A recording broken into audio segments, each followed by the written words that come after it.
Hello friends, விவானுக்கு வந்து birthday special sweet பண்ண போகிறேன். ஸோ பார்த்திங்கன்னா கேரமல் கஸ்டர்ட் எக் இல்லாமல் அதுக்கு வந்து ½ கப்பு சுகர் சேர்த்துட்டு இதில் 2 டேபிள் ஸ்பூன் வந்து வாட்டர் சேர்த்துட்டு நம்ம வந்து கேரமல் வந்து ஸ்டார்ட் பண்ணணும். ரொம்ப ஹையில் வச்சிட்டிங்கன்னா தீஞ்சிரும், லோவில் வச்சிங்கன்னா கிறிஸ்டல் ஆகிடும். ஸோ மீடியம் ஹீட்டில் வச்சு ஸ்டிட் பண்ணிகிட்டே இருந்தீங்கன்னா கரெக்டான பதத்தவங்களுக்கு வந்து கேரமல் வந்து சூப்பர் ரெடி ஆகிடும். பட் இது கொஞ்சம் ட்ரிக்கியான பாட்டு தான். உங்களுக்கு வந்து சரியாக வரல அப்படின்னா நீங்கள் வந்து இன்னும் கொஞ்சம் ஃபியூ ட்ராப்ஸ் ஆஃப் வாட்டர் சேர்த்துட்டு நீங்கள் அழகாக வந்து கேரமல் பண்ணிக்கலாம். ஸோ ஜஸ்ட் நமக்கு இந்த மாதிரி சூப்பராக ப்ரௌன் கலரில் லிக்விட் ரெடி ஆகிடும். இதை வந்து நான் மைக்ரோவேவ் சேஃப் பவுலில் வந்து சேர்த்துட்டு ஸோ அதில் அடியில் வந்து ஸ்பிரல் பண்ணிக்கிறேன். அதாவது இது மாதிரி சுற்றி விட்டுக்கிறேன். அப்போ என்ன ஆகும்னா ஒரு கால்வாசிக்கு ஒரு பவுல் ஷேப்பில் அடியில் ஒரு லேயரை ஃபார்ம் ஆகிடும். இதுக்கு மேலே நம்ம கஸ்டர்ட் சேர்க்குறப்போ நம்ம வந்து சூப்பராக அந்த ரெஸ்டாரண்ட்டில் வரக்கூடிய அந்த ஸ்டைலில் சாப்பிட்டுக்கலாம். ஸோ இந்த மாதிரி ஸ்வெட் பண்ணிவிட்டு நம்ம ஒரு 10 to 15 நிமிஷம் அப்படியே சைடில் வச்சிடலாம், டிஸ்டர்ப் பண்ணாமல். அது அழகாக செட் ஆகும். அதுக்குள்ளே நம்ம வந்து கஸ்டர்ட் பண்ண ஆரம்பிச்சிடலாம். ஸோ இது இருக்கட்டும். நல்லா கோல்டன் ப்ரௌன் கலரில் வந்திருக்கல, இது கரெக்டான ஒரு பதம் தான். இப்போ வந்து ½ கப் மில்க் எடுத்திருக்கேன், காய்ச்சின பால் தான் எடுத்திருக்கேன். இதில் வந்து 3 டேபிள் ஸ்பூன் வந்து கார்ன்ஃப்ளவர் சேர்த்துருக்கேன். நான் அகரோ இல்லை கடல் பாசி எதுவுமே சேர்க்கல. ஸோ 3 டேபிள் ஸ்பூன் கார்ன்ஃப்ளவர் சேர்த்துட்டு நல்லா நீங்கள் விஸ்க் பண்ணி வச்சுக்கணும். ஸோ இந்த விஸ்க் எப்படின்னா உள்ள லம்ஸ் ஃபார்ம் ஆகாமல் நம்ம நல்லா வந்து அந்த பாலோடு நம்ம ஒன்றா கலந்த மாதிரி நம்ம சூப்பராக வந்து விஸ்க் பண்ணி ஒரு பக்கம் வச்சுக்கோங்க. இப்போ ஒரு பேனில் வந்து பார்த்திங்கன்னா நான் மொத்தமாக வந்து ஒரு 1½ கப் அளவுக்கு பால் எடுத்திருக்கேன். இதில் வந்து பார்த்திங்கன்னா 4 டேபிள் ஸ்பூனுக்கு வந்து நம்ம சுகர் சேர்த்துக்கலாம். இல்லைனா உங்களுக்கு சுகர் கம்மியாக வேணாலும் நீங்கள் சேர்த்துக்கலாம். ஸோ நான் வந்து பவுடர் பண்ண சுகர் வீட்டில் இருக்குது. ஸோ நான் கேக்காக பவுடர் பண்ணியிருந்தேன், அந்த சுகரே வந்து ஒரு 3.5 ஸ்பூன் சேர்த்துக்கிறேன். ஸோ இது கரெக்டாக இருக்கும் அப்படின்ட்டு. இப்போ இதையும் நல்லா விஸ்க் பண்ணிவிட்டு ஓரளவுக்கு நல்லா மீடியமாக வந்து ஒரு கொதி வந்ததுக்கப்புறம் நம்ம வந்து கலந்து வச்சுருக்கோம் இல்லையா அந்த கஸ்டர்டுக்கான அந்த கார்ன் மில்க் அதை வந்து கொஞ்சம் கொஞ்சமாக சேர்த்துட்டு நம்ம வந்து நல்லா வந்து கலக்கிக்கலாம். நான் வந்து சின்ன விஸ்கர் வச்சுருக்கேன். இதில் வந்து கலக்கிறப்ப ஈவனாக லம்ஸ் ஃபார்ம் ஆகாமல் நம்மளுக்கு கஸ்டர்ட் ரெடி ஆகிடும். ஸோ அவ்வளோதாங்க. இது வந்து நல்லா அந்த தோசை மாவு பதத்துக்கு வரணுங்க. நம்ம வந்து அந்த கார்ன் மில்க் சேர்த்ததுக்கப்புறம் அந்த திக்காக ஆரம்பிக்கும். ஸோ இது வந்து அப்படியே கொஞ்சம் லோ ஃப்ளேமில் வச்சு நல்லா ஸ்டீட் பண்ணிகிட்டே இருந்தீங்கன்னா ஒரு 2 to 3 மினிட்ஸ்லேயே நல்லா நமக்கு அந்த தோசை மாவு பதத்தில் நல்லா திக்காக ரெடி ஆகிடும். அதுதான் கரெக்டான பதம். ஸோ அது வரலையும் நீங்கள் வந்து கைவிடாமல் கலட்டே இருங்க. ரொம்ப சிம்பிள் தாங்க, டக்குன்னு பண்ணிடலாம். ரெஸ்டாரண்ட்டில் வாங்கினா நல்ல விலை ஜாஸ்தியாக இருக்கும், பட் வீட்லேயே சூப்பர் சிம்பிளாக பண்ணிடலாம். இப்போ பாருங்கள், கொதி வந்ததுக்கப்புறம் நான் ஆஃப் பண்ணிட்டேன்.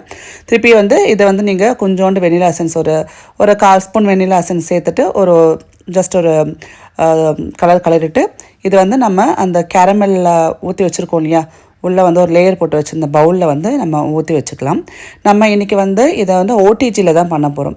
ஸோ எப்படி பண்ணுறதுன்னு பார்க்கலாம். எக்கே சேர்க்காமல் சூப்பராக ரெஸ்டாரண்ட் ஸ்டைலில் பண்ணலாம். ஸோ இப்போ இந்த பவுலில் இந்த மிக்சர் வந்து நல்லா ஃபுல்லாகவே நம்ம வந்து கொட்டி வச்சுக்கலாம்.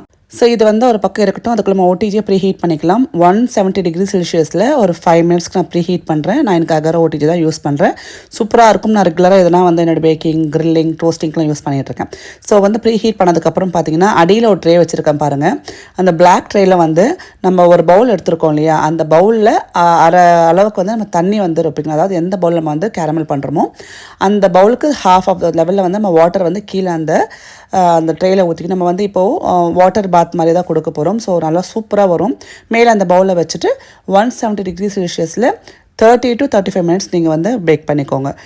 ஸோ இதுதான் கரெக்டான டெம்பரேச்சர். நீங்கள் உங்களுக்கு கொஞ்சம் அதிகமாக இருக்குன்னு ஃபீல் பண்ணிங்கன்னா ஒரு 27 to 30 கூட முடிச்சுக்கலாம். ஸோ நான் 30 வந்து வச்சுருந்தேன். அழகாக வந்து நமக்கு பேக் ஆகிடுச்சு. இது வந்து எடுத்துகிட்டு கொஞ்சம் கூலாக வந்து நம்மளுக்கு ஆனதுக்கப்புறம் நீங்கள் அதை அப்படியே ஃப்ரிட்ஜில் வச்சுக்கலாம். இல்லை வார்மாக இருக்க கூட ஃப்ரிட்ஜில் வச்சு ஒரு 3 மணி நேரம் அப்படியே விட்டுருங்க, செட் ஆகும். ஸோ அப்போ தான் உங்களுக்கு வந்து அதை நீங்கள் திருப்பி போடுறப்போ நல்லா ரெஸ்டாரண்ட் ஸ்டைலில் வரும். ஸோ இப்போ வந்து ஒரு 3 மணி நேரம் ஆகிடுச்சு. அந்த கார்னர்ஸ் மட்டும் நம்ம நைஃப்பில் வந்து அந்த மாதிரி கட் பண்ணி எடுத்துக்கிட்டோம் அப்படின்னா நம்ம கொட்டுறப்போ ரொம்ப அழகாக ஜெல்லியாக ஜிகிலியாக இருக்கும். ஸோ பார்க்கவே செம க்ரீமியாக இருக்குல்ல. பட் இதில் சிம்பிளாக நம்ம பார்த்திங்கன்னா வெனிலா எசன்ஸ், அப்புறம் வந்து பால், அப்புறம் சர்க்கரை, இதுதான் நம்ம மெயினாக சேர்த்துருக்கோம். கார்ன்ஃப்ளவர் எக்ஸ்ட்ரா எதுவும் சேர்க்கலை. ஸோ இப்போ பாருங்கள், சூப்பரான restaurant style caramel pudding without egg ready ஆகிடுச்சு. ஸோ வெஜிடேரியன்ஸ்க்கு நிறைய பேருக்கு வீட்டில் செஞ்சு சாப்பிடணும்னு ஆசையாக இருக்கும். ட்ரை பண்ணி பாருங்கள் இந்த ரெசிபியை. ஸோ மறக்காமல் ட்ரை பண்ணிட்டு எனக்கு வந்து நீங்கள் கமெண்ட் பண்ணுங்கள். கிட்ஸுக்கு ரொம்ப பிடிக்கும். ரெஸ்டாரண்ட்லாம் போனால் கடைசியாக டெசர்ட்டாக வந்து இந்த மாதிரி புடிங் தான் ஆர்டர் பண்ணி சாப்பிடுவாங்க 2 பேருமே. ஸோ ரேவந்தோட ரியாக்ஷன் பாருங்கள். உனக்கு பிடிச்ச புடிங் ரெடி ஆகிடுச்சு. சாப்பிட்டு ட்ரை பண்ணி சொல்லி எப்படி இருக்குன்னு.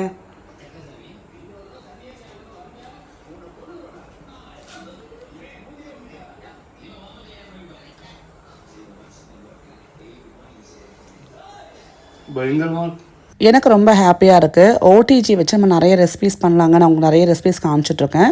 ஸோ உங்களுக்கும் வந்து இந்த மாதிரி ஓடிஜியோட லிங்க் வேணும்னா டிஸ்கிரிப்ஷன் பாக்ஸில் அகரோட இந்த ஓடிஜி லிங்க் கொடுக்குறேன், செக் பண்ணி பாருங்கள். ரொம்ப நல்லாயிருக்கு. நான் சொல்கிறேன் இல்லையா, என்னோட ஸ்டார்டிங் டைமில் நான் பிஸ்னஸ்க்கு தான் யூஸ் பண்ணிட்டு இருந்தேன். அண்ட் இப்போ ஹோம் யூஸ்க்கும் வச்சுருக்கேன். அதே மாதிரி வீட்டிலேருந்து குக்கீஸ் பண்ணி கொடுக்கறதுக்கும் யூஸ் பண்ணிகிட்ருக்கேன். ஸ்டார்டிங்கில் வந்து நீங்கள் ஒரு குட்டி பிஸ்னஸ் ஸ்டார்ட் பண்ணுறீங்க, பேக்கிங் பண்ணுறீங்கன்னா உங்களுக்கு ஒரு ஆப்டான ஒரு ஓடிஜினா இதுதான். ஸோ நான் வந்து நம்ம அகரோட மார்வல் 48 லிட்டர்ஸ் கெப்பாசிட்டி இருக்கக்கூடிய இந்த ஓடிஜி வந்து கண்டிப்பாக உங்களுக்கு யூஸ்ஃபுல்லாக இருக்கும். நான் லிங்க் அண்ட் நான் நிறைய வீடியோஸில் அதோட ரிவ்யூஸ்லாம் கொடுத்துருக்கேன். உங்களுக்கு பிடிச்சிருக்குன்னு நம்புகிறேன். ஸோ லிங்க் செக் பண்ணி பார்த்துட்டு உங்களுக்கு பிடிச்சிருக்குன்னா ரிவ்யூஸை பார்த்துட்டு வாங்கிக்கோங்க. ஸோ இந்த கேரமல் கஸ்டர்ட் எப்படி இருக்குது மறக்காமல் நீங்கள் சொல்லுங்கள். ஸோ இது வந்து ரொம்ப ஈஸியாக பண்ணிடலாம். உங்கள் ஃப்ளேவர்ஸும் ஆட் பண்ணிக்கலாம். அண்ட் இன்றைக்கி விவானோட பர்த்டே 12 மணி ஆகிடுச்சு. குழந்தைக்கு விஷ் பண்ணுங்கள். அண்ட் இன்றைக்கி வந்து எப்படி போச்சுன்னு பாருங்கள். Happy birthday Vivaan. Happy birthday, Vivan. Happy birthday to dear Vivan. Happy birthday, Vivan. Clap it, clap it, clap it. Happy birthday to you. Happy birthday to you. Happy birthday to dear Vivan. Happy birthday to you. So birthday பேபிக்கு first நம்ம கையால் நம்ம cookie தான் கொடுக்க போகிறோம். செல்லக்குட்டி first mummy cookie சாப்பிடணும். Okay, happy birthday.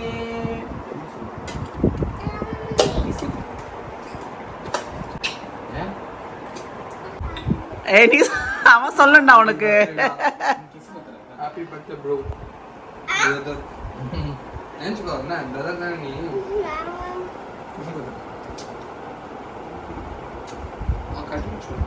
Hakki கூட அண்ணாக்கு. Hakki, very good. பாட்டி காலை வந்து நமஸ்காரம் பண்ணு. பாட்டி காலையில் வந்து நமஸ்காரம் பண்ணுறச்சா. வெரி குட்மா. ஆச்சு அல்லண்டி இது. நான் முட்டிக்கிறேன் போயிட்டு. ஏய் காசா,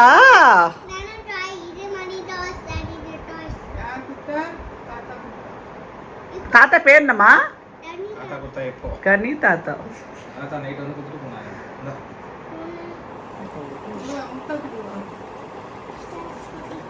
தேங்க்ஸ் பட்டி.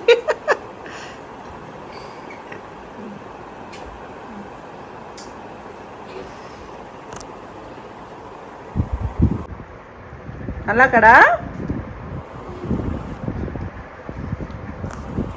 மறுநாள் காலையில் வந்து விவான் ஸ்கூலுக்கு குக்கீஸ் எடுத்துகிட்டு போகிறேன். ராகி சாக்கோ சிப் குக்கீஸ், எந்த விதமான பேக்கிங் பவுடர் பேக்கிங் சோடா சேர்க்காமல் ஃப்ரெஷ்ஷாக செஞ்சு எடுத்துகிட்டு போகிறேன். அண்ட் பர்த்டே பேபியும் வந்துட்டான்.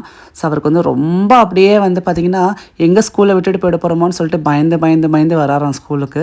அப்படியே வந்து குக்கீஸ் கொடுக்கப்போ கூடவே வாமான்னு சொல்லி கையோட கூட்டிகிட்டு போயிட்டேன். பட் ஆக்சுவலாக ஸ்கூலுக்கு போகலன்னா அலற ஆள் ஃபஸ்ட்டாக வந்தான். ஸ்கூலுக்கு வந்து கூட்டிகிட்டு போங்க, டைம் ஆகுது அப்படின்ட்டு. பட் இன்றைக்கி வந்து சரி எங்கள் வீடு வந்து நம்ம ஸ்கூலில் விட்டுட்டு நம்ம எங்கே வெளில போயிடுவோம் அப்படின்னு ஒரு பயத்துலேயே அவர் இருந்தார். அவர் ஸ்மைல் பண்ணிங்க பாரு.